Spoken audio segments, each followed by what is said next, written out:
Este video llega gracias a... Solo en septiembre, lleva tu préstamo a rebajatuscuentas.com y tendrás mejores cuotas de las que estás pagando ahora. Llegó el momento del verdadero cambio. Gracias a Samsung.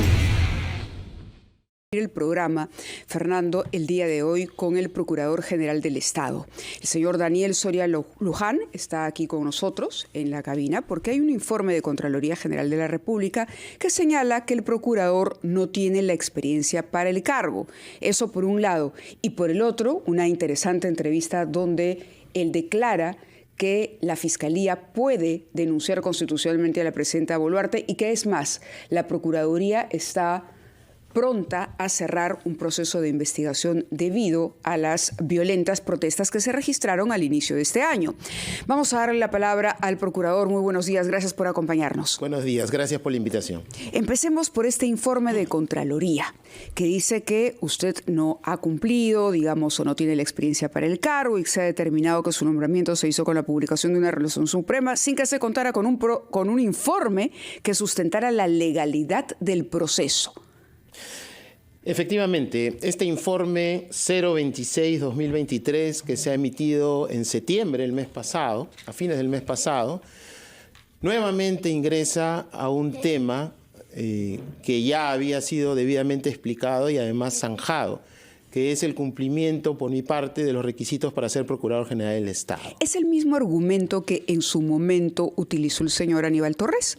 Es el mismo argumento. Cuando era ministro de Justicia. Es el mismo argumento porque en enero del 2022, recordará, esta oficina de la Contraloría que está en el Ministerio de Justicia hizo un informe en el cual señaló que yo no cumplía los requisitos. Ese informe se envió al ministro Aníbal Torres y el ministro Aníbal Torres hizo dos acciones. La primera, y esto está documentado, dispuso que, en atención al informe de Contraloría, se emita la resolución de mi cese. Pero lo curioso es que en la resolución de mi cese no aparece el informe. Pero si ustedes van a la documentación, hay un oficio de Aníbal Torres dando esa disposición. Y por otro lado, dispuso que se me denunciara penalmente. Y esa denuncia penal se hizo efectiva y todavía hay una investigación al respecto en la Fiscalía. Esas dos acciones se hicieron, no hubo otra acción más y ese informe, digamos, que se ejecutó. Respecto al primer extremo, como es sabido, yo gané un proceso de amparo y se me restituyó y el Poder Judicial dijo claramente que el Procurador General del Estado solo puede ser destituido por la comisión de una falta grave, ¿correcto? Sin embargo, este mes, los mismos auditores, y voy a dar sus nombres, el señor Jorge Antonio Yamontanta Trejo y José Carlos Guerrero Flores, las mismas personas, emiten un segundo informe que lo tenían que emitir para saber si yo cumplía con la llamada ley de idoneidad.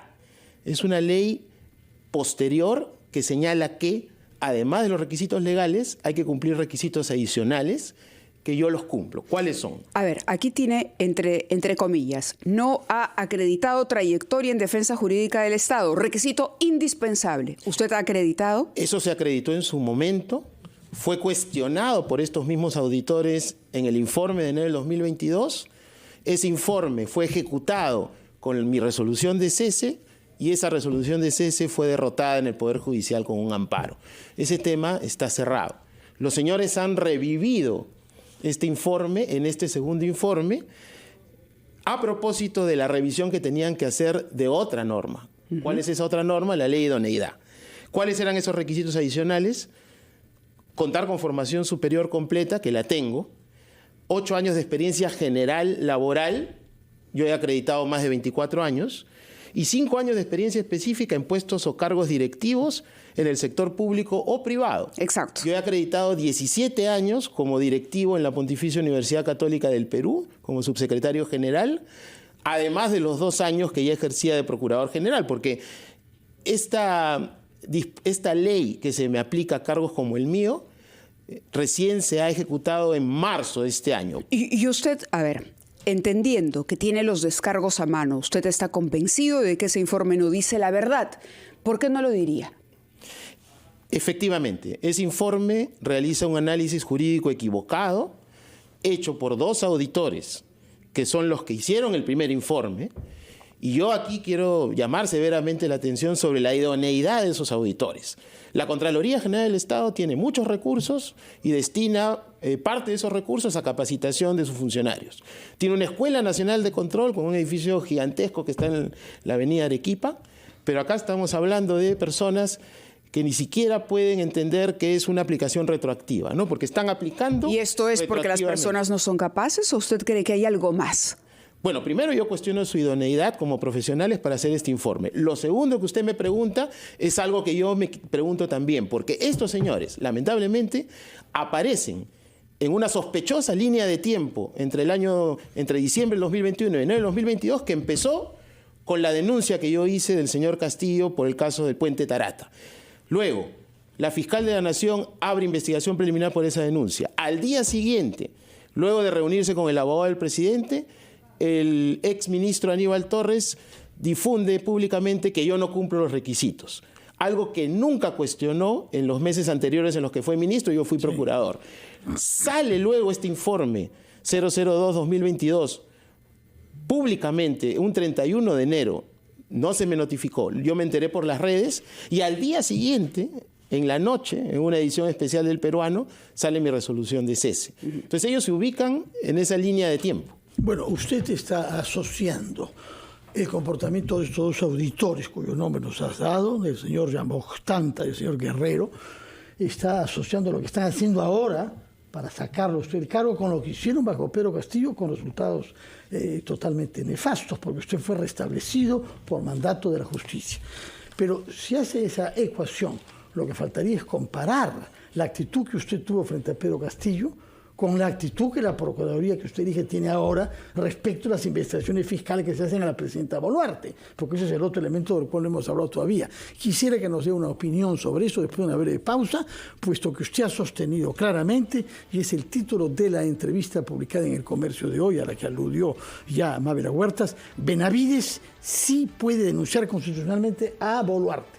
Nos dirá si se está buscando enemigos, si son los mismos enemigos de antes y si hay una asociación que hacer entre las desdichas que sufrió usted bajo Pedro Castillo y las que corre el riesgo de sufrir ahora nuevamente. Eso nos lo contestará, por favor, después de una breve pausa. Estamos conversando con el Procurador General del Estado, el doctor Daniel Soria Luján, que es objeto de un informe elaborado por la Contraloría General de la República, afirmando que no reúne los requisitos que lo llevaron a ser contratado, es decir, que su contratación fue sin base legal. Este informe, señor abogado, curiosamente nos hizo saber por los dos auditores que ya hicieron un informe bajo Pedro Castillo que conllevó a que fuera retirado de ese cargo durante unos meses porque la justicia decidió reponerlo. Y la pregunta es, ¿qué enemigos tiene usted? ¿Qué cosa está pasando con otras instituciones? ¿Y qué podrá tener que ver este comportamiento de la Contraloría a través de esos auditores con el rol protagónico que ha venido jugando la Procuraduría que usted dirige en la investigación fiscal a la actual presidenta Dina Boluarte, puesto que ustedes han insistido que tienen derecho a participar en los interrogatorios hechos por la Fiscalía? Sí, efectivamente. La emisión de este informe claramente me da, creo que yo, a mí todo el derecho a sospechar por el trabajo que estamos haciendo en la Procuraduría General, no solo en el caso de la presidenta, sino en el caso de otras denuncias. Tenemos 80 casos en la unidad funcional que ve temas de altos funcionarios. Y en el caso de la investigación de la presidenta, efectivamente, hemos peleado primero para que se reconozca nuestra participación y se logró con una decisión de la Corte Suprema. Conversamos la semana pasada con el doctor Julio Rodríguez y él decía que en realidad quienes tenían que estar presentes allí era la Fiscalía, la defensa de la presidenta y la presidenta. ¿Por qué la Procuraduría tenía que estar presente en las diligencias? Porque nosotros participamos en representación de los intereses del Estado y esa participación tiene cobertura legal y eso se ha ratificado por la Corte Suprema por la decisión del juez de investigación preparatoria, el doctor Chegni. Recordemos que el Ministerio Público apeló la decisión y cuando la iba a ver la Sala Especial Penal del doctor San Martín, el Ministerio Público decide desistirse de la apelación, con lo cual la decisión quedó firme. Claro, deja el camino abierto. Ahora, usted nos decía que esto le suena, le parece le llama a sospecha por la cantidad de denuncias que están presentando contra altos funcionarios, no solo la presidenta, y no se iba a detallar, yo lo interrumpí a la mitad de la respuesta. ¿Cuáles son esos altos funcionarios? Bueno, tenemos ya, creo que cerca de 15, un poco más, denuncias contra congresistas, la que hemos presentado contra el Defensor del Pueblo, y estamos participando también en investigaciones preliminares que han sido abiertas de oficio por la propia Fiscalía de la Nación. Tenemos registrados 80 casos ya. En algunos casos hay apersonamientos, en otros denuncias directas, y ese trabajo tiene que ser un trabajo independiente y autónomo, ¿no? Por eso la Procuraduría General del Estado desde el año 2021 propone que el Procurador General del Estado sea designado por un concurso público por la Junta Nacional de Justicia, ¿no? Proyecto de ley que todavía sigue en trámite en el Congreso y no se ha aprobado. Entonces, esta esfera de autonomía es muy importante. Es muy importante y nosotros la vamos a defender hasta el final, como hicimos, por ejemplo, en la audiencia la semana pasada, donde pedimos que las preguntas, que la señora presidenta tenía todo el derecho a guardar silencio, sean incluidas en el acta, lo cual se aceptó, porque ese es un elemento que valorará la fiscal de la Nación junto con el resto de testimonios y otros medios probatorios que se han presentado. Ahora, usted nos dice que de alguna manera, el cuadro que nos está describiendo es el procurador es una piedra en el zapato, ¿no?, del gobierno, y el gobierno, o del gobierno y de los grupos de poder, digamos, de poder político. Y en este momento el poder político quiere eliminar la piedra del zapato. ¿Se ve a sí mismo así? Yo sí pienso en esa posibilidad. No puedo determinar concretamente quiénes están detrás de esto, pero sí relaciono este nuevo acto con una reacción a la actuación que estamos realizando, ¿no? Y no se trata solo de mí, se trata de la Procuraduría General del Estado en particular. Es una institución que tiene que sobrevivir en el tiempo y tiene que fortalecerse en el tiempo. Ahora, sin embargo, también hay argumentos que señalan que usted gana el amparo por la forma abusiva en la que se le destituye. Sin embargo, sí había un incumplimiento. Sí había un incumplimiento de origen que tiene que ver con su trayectoria, porque usted, si bien es cierto, había sido subsecretario general de la Pontificia Universidad Católica, este es un cargo administrativo y no de litigante, no de litigio, y se le exigía una experiencia en litigio. ¿Tendría usted una respuesta para ello? Sí, es una respuesta que he venido dando siempre, de que mi experiencia está en el trabajo que he realizado en la Defensoría del Pueblo, la Junta de Asuntos Constitucionales, donde, entre otras acciones, también impulsábamos procesos constitucionales en general, porque esa era una facultad del Defensor del Pueblo. Y esa labor de intervención en litigios constitucionales también la realizan procuradores públicos, amparos, acciones de inconstitucionalidad, conflictos de competencia, acciones populares, etcétera, ¿no es cierto? De ahí viene esa experiencia y eso fue acreditado en su momento. Eso, sin embargo, fue desconocido por el informe de enero del 2022 de estos auditores, y a pesar de que el informe no está en los considerandos de la resolución de mi cese, hay elementos que acreditan que ese informe fue el que gatilló mi salida. Tenemos este oficio del ministro Aníbal Torres que se puede pedir por transparencia, donde él, en base a este informe, dispone que se tomen acciones para sacar la resolución de cese, y además, en el propio amparo, cuando se contesta mi demanda de amparo, quien contesta es un procurador del Ministerio de Justicia que cita el informe y lo presenta. Señor Soria, todos recordamos lo difícil que ha sido darle autonomía a la Procuraduría. Hace pocos años recordamos un ministro de Justicia informando a los procuradores: oiga, no te metas con Odebrecht, que Odebrecht pone y saca presidentes. Esto dicho por un ministro de Justicia a un procurador. Y sabemos cuáles procuradores han sido retirados porque eran incómodos al poder. Por eso quisiera saber, en caso de que este informe de la Contraloría llevara a su destitución, ¿quién tiene capacidad jurídica para destituirlo, uno? ¿Y qué haría usted en ese caso?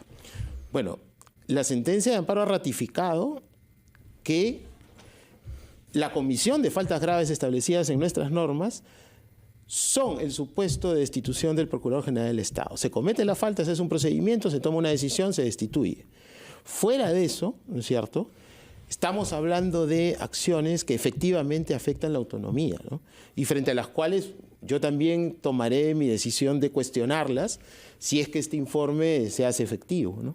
¿Cuestionarlas ante quién? Ante el Poder Judicial, Como hizo bajo Castillo. como hice la primera vez. La primera vez. Efectivamente. Muy bien. Muchísimas gracias por haber estado con nosotros esta mañana aclarando estos puntos y bueno, vamos a estar pendientes porque de acuerdo a la información que se consigna en la entrevista del Comercio esta mañana, en las próximas semanas se cerraría la pesquisa ya contra la presidenta por las muertes durante las protestas. El informe de la Contraloría, ¿correcto? No, estamos hablando de la investigación preliminar de la presidenta. ¿Cómo sabe que se cierra la semana próxima? No la semana próxima. Es lo que- En las próximas semanas. Bueno, lo que pasa es que por el plazo de extensión, estas investigaciones van a terminar hacia fin de este mes, más o menos. Correcto. Y de ahí, la Fiscalía de la Nación tiene que tomar una decisión. O denuncia por los 3 delitos, o por 2, o por 1, o lo archiva. Muy bien. 4 posibilidades, ¿no? Muchísimas gracias nuevamente por haber estado con nosotros.